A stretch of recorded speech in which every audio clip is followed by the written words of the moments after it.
Hello everyone, in this video we will try to understand section 28 of the Sale of Goods Act 1930। सबसे पहले हिंदी में read करेंगे, then English में, then कोशिश करेंगे ये कहना क्या चाहता है।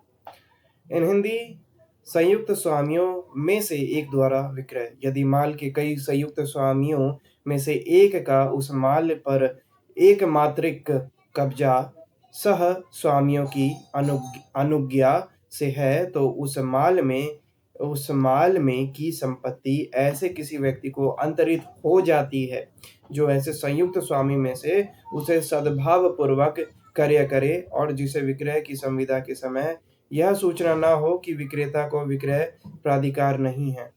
In English, sell by one of joint owners if one of several joint owners of the goods has the sole possession of them by permission of the co-owners। तो जहाँ पर कोई प्रोडक्ट जो है, कोई गुड्स जो है, कोई प्रॉपर्टी जो है, वो उसका मालिक जो है एक व्यक्ति से ज़्यादा है।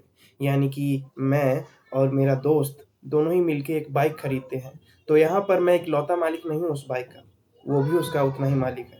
हम दोनों ने ही आधे आधे पैसे दिए हैं। तो हो सकता है कि उस बाइक के 2 मालिक हैं, हो सकता है कि उस मालिक के 3 मालिक हो सकता है उस बाइक के 4 मालिक हों। तो उस हिसाब से पैसा स्प्लिट होता रहेगा, मालिक भी उसके बढ़ते रहेंगे, है ना? हर चीज़ में ये चीज़ हो सकती है। अगर मैं कोई प्रॉपर्टी लूँ तो जॉइंट ओनर के साथ खरीद सकता हूँ उसको, क्योंकि मेरे पास 50 लाख की प्रॉपर्टी है, मेरे पास 25 लाख है। 25 लाख मैं किसी और से लूँगा और जॉइंट ओनर हम हो जाएंगे उस प्रॉपर्टी के।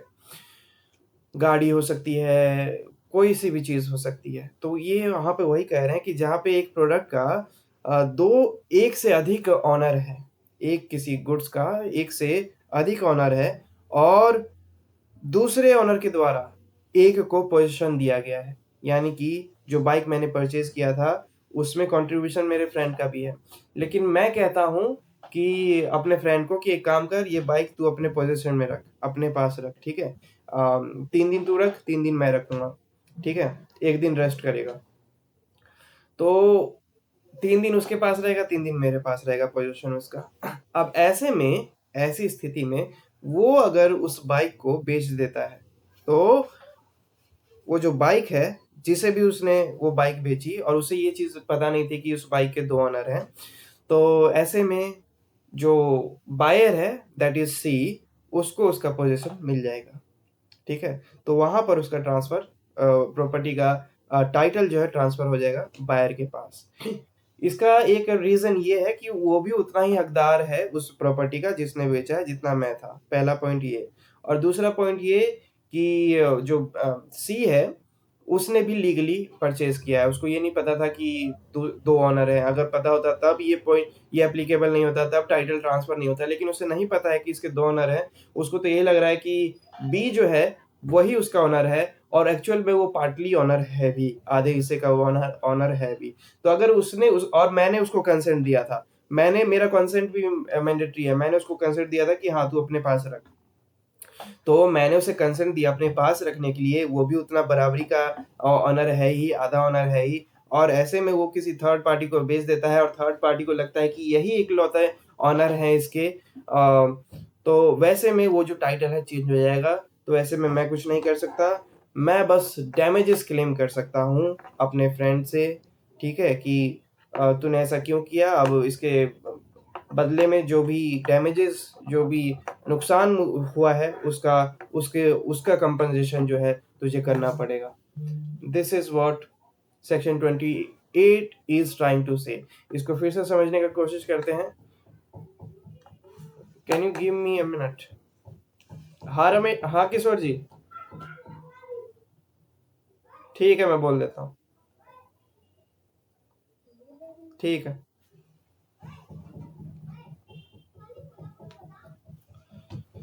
C. Sell by one of joint owners. If one of joint owners of goods has the sole possession of them by permission of the co-owners, तो co-owners दूसरे owners के द्वारा ये अधिकार दिया है एक ओनर को कि उस प्रॉपर्टी का पोजीशन जो है उस व्यक्ति को दिया जाता है, उस ओनर को दिया जाता है। सपोज एक्स को हमने अपोजिशन दे दिया, किसने? ए बी सी, 3 ओनर थे, तीनों ने मिलके एक और ओनर है, 4 ओनर है, ए बी सी एक्स।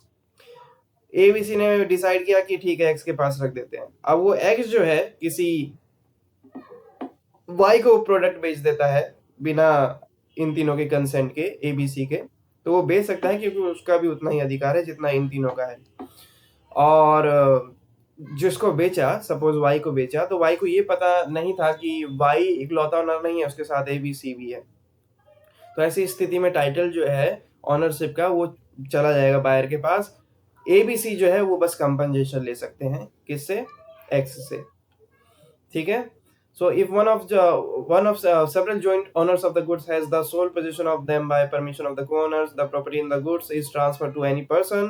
किसी भी व्यक्ति को ट्रांसफर किया जाता है who buy them, जो उसे खरीदता है, of such joint owner in good faith, किसी भी joint owner से गुड फेथ में, उसका कोई गलत इरादा नहीं था, and has not at the time of the contract of sale notice that the seller has not authority to sell, और ना ही उसे पता था उस बायर को कि इसके पास जो है, सेलर के पास जो है, completely totally authority to sell नहीं है। ठीक है, क्योंकि जॉइंट ओनर में है तो सबका कंसेंट रिक्वायरमेंट है, उसके पास नहीं है, तो बस क्लेम ले सकते हैं ऐसी परिस्थिति में। ठीक है, हालांकि यहाँ पे क्लेम मेंशन नहीं है, but we have that provision.